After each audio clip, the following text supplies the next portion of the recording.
എങ്ങനെയാണ് account create ചെയ്യുക, അതായത് ലെഡ്ജർ എങ്ങനെയാണ് ക്രിയേറ്റ് ചെയ്യുക എന്നുള്ളതിനാണ്. അതിൻ്റെ ക്രിയേഷനുമായിട്ട് ബന്ധപ്പെട്ടും അതേപോലെ തന്നെ അത് എങ്ങനെയാണ് അത് വ്യൂ ചെയ്യുക എന്നുള്ളതിനെ കുറിച്ചൊക്കെയാണ് ഈ വീഡിയോയിൽ പറയുന്നത്.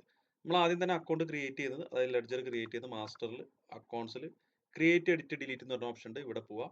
ഇവിടെ നമ്മൾ ആദ്യമായിട്ടൊരു കോഡാണ് കൊടുക്കേണ്ടത്. ഏത് അക്കൗണ്ടാണോ ക്രിയേറ്റ് ചെയ്യുന്നത്, ഏത് ലെഡ്ജറാണോ ക്രിയേറ്റ് ചെയ്യുന്നത് അതിൻ്റെ ഒരു കോഡ് നമുക്ക് ഏറ്റവും ഷോർട്ടായിട്ട് ഉപയോഗിക്കാൻ വേണ്ടിയിട്ട്. അപ്പം ഞാൻ ഫുഡ് എക്സ്പെൻസ് എന്നുള്ളതിൻ്റെ FE എന്ന് കൊടുക്കുന്നു.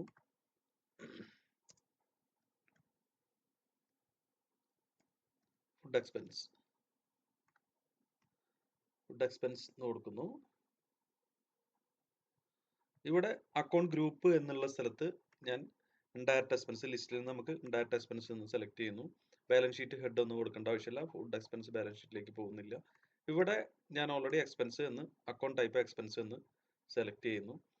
ഇത്രയും ചെയ്ത ശേഷം സേവ് ചെയ്യുന്നു. ഇതാണ് ലെഡ്ജർ ക്രിയേറ്റ് ആയി കഴിഞ്ഞു. അക്കൗണ്ട് ലെഡ്ജർ അതിൽ ക്രിയേറ്റ് ചെയ്ത് കഴിഞ്ഞു. ഫുഡ് എക്സ്പെൻസ് എന്നുള്ള ലെഡ്ജർ ക്രിയേറ്റ് ചെയ്ത് കഴിഞ്ഞു. ഇനി നമുക്കൊരു അസറ്റ് ആയിട്ടുള്ള ഒരു അക്കൗണ്ട് ക്രിയേറ്റ് ചെയ്യാം. എങ്ങനെ ഒന്ന് നോക്കാം. അസറ്റ് ഇതിപ്പോൾ എക്സ്പെൻസ് അക്കൗണ്ട് ആണ് ക്രിയേറ്റ് ചെയ്തത്. നമുക്ക് ഫർണിച്ചർ, നമ്മുടെ ഷോപ്പിലേക്ക് ആവശ്യമുള്ള ഫർണിച്ചറുകൾ, അതേപോലെ ഇന്റീരിയറുകൾ, അങ്ങനെ പലതരത്തിലുള്ള സാധനങ്ങൾ വിൽക്കാനല്ലാതെ മേടിക്കുന്ന സാധനങ്ങൾ നമ്മൾ ഉണ്ടായിരിക്കാം. ആ സാധനങ്ങൾ നമ്മൾ ക്രിയേറ്റ് ചെയ്യുന്നത് കാണിക്കാം. ഇതിൽ കോഡിൽ നമ്മൾ അതേപോലെ തന്നെ കോഡിൽ നമ്മൾ ഫർണിച്ചർ ആയിക്കോട്ടെ FR എന്ന് കൊടുത്ത് ഞാൻ കോഡ്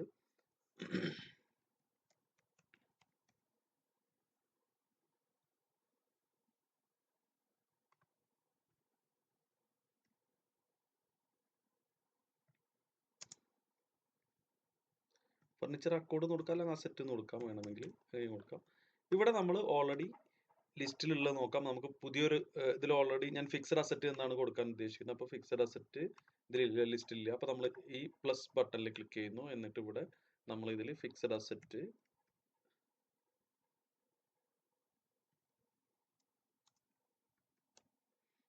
എന്ന് കൊടുക്കുന്നു. ഗ്രൂപ്പിന്റെ ഹെഡ് കൊടുക്കുന്നു. അസറ്റ് ആയിരിക്കും.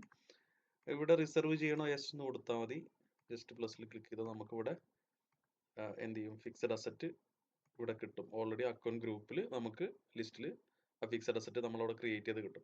അതേപോലെ തന്നെ ബാലൻസ് ഷീറ്റിലേക്കും പോകുന്നതാണ് അസറ്റ് അക്കൗണ്ട്. അപ്പോൾ ഈ ലിസ്റ്റിലും ഇല്ല. അപ്പോൾ നമ്മൾ ബാലൻസ് ഷീറ്റിലേക്ക് ലിസ്റ്റിലേക്ക് നമ്മൾ ചെയ്യണം. ഇവിടെ ഈ പ്ലസ് ബട്ടണിൽ ക്ലിക്ക് ചെയ്താൽ തൊട്ട് താഴത്ത് നമുക്ക് ആഡ് ചെയ്യാൻ കഴിയും. ഇവിടെ നമ്മൾ അതേപോലെ തന്നെ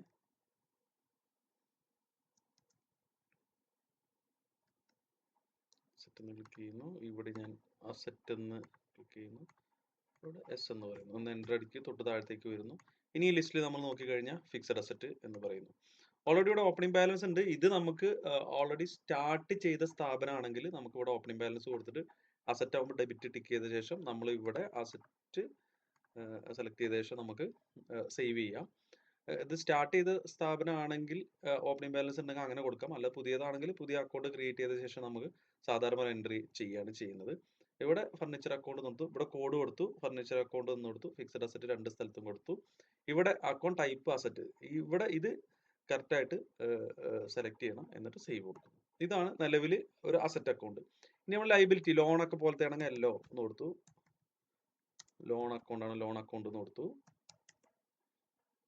ഇവിടുന്ന് നമ്മൾ കറണ്ട് ലൈബിലിറ്റി എന്ന് പറഞ്ഞാൽ കറണ്ട് ലൈബിലിറ്റി കൊടുക്കാം. ലോൺ അക്കൗണ്ട് എന്ന് പറഞ്ഞാൽ പുതിയത് പ്ലസിൽ ക്ലിക്ക് ചെയ്തിട്ട് ലോൺ എന്ന് വേണമെങ്കിൽ കൊടുക്കാം. ഞാൻ അതൊന്നും ചെയ്തില്ല. അപ്പോൾ കറണ്ട് ലൈബിലിറ്റി എന്ന് പറഞ്ഞിട്ട് കൊടുക്കുന്നത്. ഇവിടെ എന്ത് ചെയ്യുന്നു, ലൈബിലിറ്റി എന്ന് പറയുന്നു, സേവ് ചെയ്യുന്നു. ഇങ്ങനെയാണ് അക്കൗണ്ട് ക്രിയേറ്റ് ചെയ്യുന്നത്, ലെഡ്ജർ ക്രിയേറ്റ് ചെയ്യുന്നത്. ഇനി ബാങ്ക് അക്കൗണ്ട് ആണെങ്കിൽ സെയിം പോലെ തന്നെ ബാങ്ക് എന്ന് പറയുന്നത് ഇവിടെ എന്ത് ചെയ്യണം, ഇവിടെ നമ്മൾ ബാങ്ക് എന്ന് സെലക്ട് ചെയ്യണം. ബാങ്ക് അക്കൗണ്ട് ആണെങ്കിൽ ഇപ്പോൾ സാധാരണയാണെങ്കിൽ ഇപ്പോൾ ഫെഡറൽ ആണെങ്കിൽ FED എന്ന് കൊടുത്തു. ഞാൻ FED എന്ന് കോഡ് ഓൾറെഡി ഉണ്ട്. ഞാൻ ബാങ്ക് F എന്ന് കൊടുത്തുന്നു.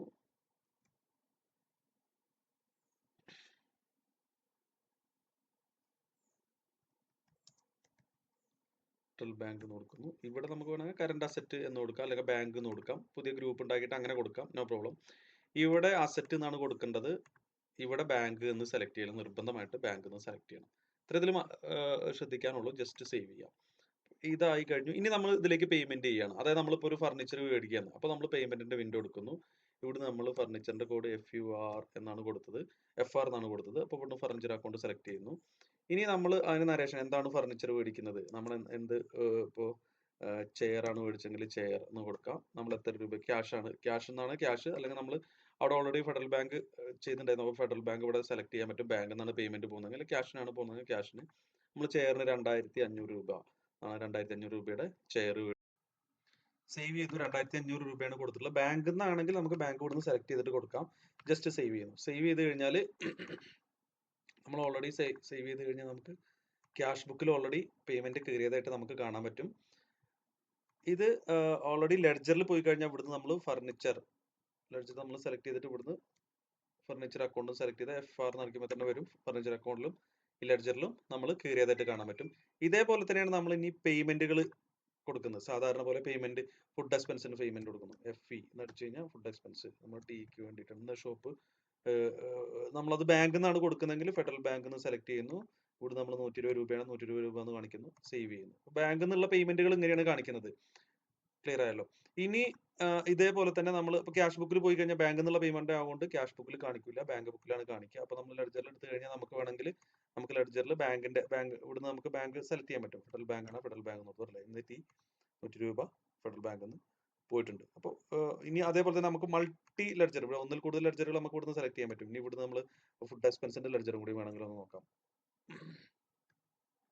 ഫുഡ് എക്സ്പെൻസിന്റെ ലെഡ്ജർ അല്ലേ. അപ്പൊ 2 ലെഡ്ജർ ഒരുമിച്ചായി അല്ലേ. ഫുഡ് എക്സ്പെൻസിന് 120 രൂപ ബാങ്കിന്റെ ലെഡ്ജറിൽ കയറിയിട്ടുണ്ട്. ഇവിടെ ഫുഡ് എക്സ്പെൻസ് ഡെബിറ്റും ചെയ്തിട്ടുണ്ട്. ഇനി നമുക്ക് അതേപോലെ തന്നെ നമുക്ക് വേണമെങ്കിൽ വേറൊരു ഇത് കൂടി നോക്കാം. ഒരു പിന്നെ ഒരു അക്കൗണ്ട് കൂടി നോക്കാം. അക്കൗണ്ട് ജസ്റ്റ് സെലക്ട് ചെയ്യുന്നു. ഇവിടുന്ന് നമ്മൾ പിന്നെ ഫുഡ് എക്സ്പെൻസ് കഴിഞ്ഞിട്ടുണ്ട്. ഇനി ഫർണിച്ചർ അക്കൗണ്ട് നമ്മൾ നോക്കാം. ഫർണിച്ചർ അക്കൗണ്ട് സെലക്ട് ചെയ്യുന്നു, ഷോ അടിക്കുന്നു. Furniture account already furniture account നമുക്ക് ഇവിടെ കാണാൻ പറ്റും. അപ്പൊ ഒന്നിൽ കൂടുതൽ ലെഡ്ജറുകൾ ഒരേ സമയത്ത് തന്നെ നമുക്ക് കാണാനും കൂടി പറ്റും.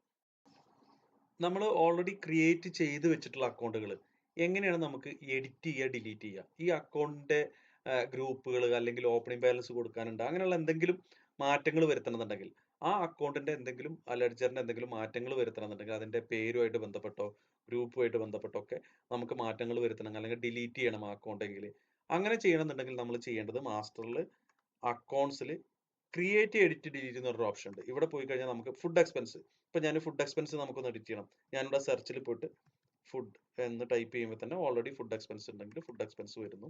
ഇതിൽ ഇനി എന്തെങ്കിലും ഇതിന്റെ കൂടെ ഞാൻ ഫുഡ് എക്സ്പെൻസ് അക്കൗണ്ട് AC എന്നുകൂടി കൊടുക്കണം. അല്ലെങ്കിൽ വേറെ എന്തെങ്കിലും ഇവിടെ ഞാൻ ഗ്രൂപ്പ് ഇൻഡയറക്റ്റ് എക്സ്പെൻസ് എന്നുള്ള വേറൊരു ഗ്രൂപ്പ് കൂടി ഉണ്ടാക്കണം. അങ്ങനെ ഗ്രൂപ്പ് ഉണ്ടാക്കിയിട്ട് അത് സെലക്ട് ചെയ്യണം. വേറെ ഇവിടെ നമുക്ക് ഗ്രൂപ്പ് ഇങ്ങനെ ചേഞ്ച് ചെയ്ത് കൊടുക്കണം എന്നുണ്ടെങ്കിൽ അങ്ങനെ നമുക്ക് ചേഞ്ച് ചെയ്ത് കൊടുക്കാൻ പറ്റും. ഇനി ഓപ്പണിംഗ് ബാലൻസ് ചെയ്യണമെങ്കിൽ ഓപ്പണിംഗ് ബാലൻസ് ഇട്ട് കൊടുക്കാൻ പറ്റും. ഇവിടെ നമ്മൾ അക്കൗണ്ട് ടൈപ്പ് ചേഞ്ച് ചെയ്യണമെങ്കിൽ ചേഞ്ച് ചെയ്യാൻ പറ്റും. ഇത്രയും കാര്യങ്ങൾ ചേഞ്ച് ചെയ്തിട്ട് എന്താണോ ചേഞ്ച് ചെയ്യാനുള്ളത് ചേഞ്ച് ചെയ്തത് സേവ് ചെയ്യാം. നമുക്ക് ഇങ്ങനെ സേവ് ചെയ്യാൻ പറ്റും. ഇനി ഓൾറെഡി ബാങ്ക് അക്കൗണ്ട് ആണ്, ബാങ്ക് അക്കൗണ്ട് എന്തെങ്കിലും ചേഞ്ചസ് വരുത്താണ്ട് ഇവിടെ ബാങ്ക് എന്ന് പറഞ്ഞ ഗ്രൂപ്പാണ് കൊടുക്കേണ്ടതെങ്കിൽ നമ്മൾ എന്ത് ചെയ്യുന്നു, പുതിയ പ്ലസ്സിൽ ക്ലിക്ക് ചെയ്തിട്ട് പുതിയ ബാങ്ക് എന്ന് പറഞ്ഞിട്ടുള്ള ഗ്രൂപ്പ് കൂടി ക്രിയേറ്റ് ചെയ്ത ശേഷം നമുക്ക് ഇവിടുന്ന് സെലക്ട് ചെയ്തിട്ട് അങ്ങനെ വേണമെങ്കിൽ നമുക്ക് ചെയ്യാൻ പറ്റും. ഓക്കെ, നമുക്ക് എന്താണോ വേണ്ടത് അത് നമുക്ക് ഇവിടുന്ന് ചേഞ്ചസ് വരുത്തിയിട്ടാണ് നമ്മൾ ചെയ്യേണ്ടത്. ജസ്റ്റ് ചേഞ്ച് ചെയ്ത ശേഷം സേവ് കൊടുക്കുകയാണ് ചെയ്യേണ്ടത്. ഇനി ഏതെങ്കിലും അക്കൗണ്ട് നമുക്ക് ഡിലീറ്റ് ചെയ്യണം. ഡിലീറ്റ് ചെയ്യേണ്ട ഒരു പ്രത്യേകത എന്ന് വെച്ച് കഴിഞ്ഞാൽ ഓൾറെഡി എൻട്രീസ് കയറിയിട്ടുണ്ടെങ്കിൽ ഡിലീറ്റ് ചെയ്യാൻ പറ്റില്ല. ഒന്ന് കാണിച്ചു തരാം. നമുക്ക് ഏതാണോ ഡിലീറ്റ് ചെയ്യേണ്ടത് ആ അക്കൗണ്ടിൽ ഒന്ന് പോയി ക്ലിക്ക് ചെയ്യുന്നു. കീബോർഡിലുള്ള ഡിലീറ്റ് ബട്ടൺ ഉണ്ടായിരിക്കും, അതിൽ ക്ലിക്ക് ചെയ്യുന്നു. ഡു യു വാണ്ട് ഡിലീറ്റ് എന്ന് ചോദിക്കുന്നു, യെസ് എന്ന് കൊടുക്കുന്നതോടെ ഓൾറെഡി നമുക്ക് ഡിലീറ്റ് ചെയ്യാൻ പറ്റും. അതിൽ എന്തെങ്കിലും എൻട്രികൾ കയറിയിട്ടുണ്ടെങ്കിൽ നമുക്ക് എന്ത് ചെയ്യാൻ പറ്റില്ല, അത് ഡിലീറ്റ് ചെയ്യാൻ കഴിയില്ല. നമുക്ക് എന്തെങ്കിലും ഒരു എൻട്രി ഈ അക്കൗണ്ടിൽ കയറിയിട്ടുണ്ടെങ്കിൽ നമുക്ക് അത് ചെയ്യാൻ പറ്റില്ല. അപ്പോൾ ഫുഡ് എക്സ്പെൻസ് എന്ന അക്കൗണ്ടിൽ ക്ലിക്ക് ചെയ്യാണ്, ഡിലീറ്റ് എന്ന് കൊടുക്കുന്നു. അപ്പോൾ transaction exist, you cannot delete account. എന്ത് ചോദിച്ചു കഴിഞ്ഞാൽ ഇതിൽ ഓൾറെഡി ട്രാൻസാക്ഷൻസ് ഉണ്ട്, ഈ അക്കൗണ്ടിൽ ഓൾറെഡി ട്രാൻസാക്ഷൻ ഉണ്ടാകുകൊണ്ടാണ് ഡിലീറ്റ് ചെയ്യാൻ പറ്റാത്തത്. അപ്പോൾ നമുക്ക് എന്ത് ചെയ്യണം, ഓൾറെഡി ഇതിലുള്ള ട്രാൻസാക്ഷൻസ് വേറെ അക്കൗണ്ടിലേക്ക് മാറ്റുകയോ അല്ലെങ്കിൽ ആ ട്രാൻസാക്ഷൻസ് ഡിലീറ്റ് ചെയ്യുകയോ ചെയ്താൽ മാത്രമാണ് നമുക്ക് എന്ത് ചെയ്യാൻ പറ്റുക, അക്കൗണ്ട് ഡിലീറ്റ് ചെയ്യാൻ പറ്റുള്ളൂ. ഓക്കെ.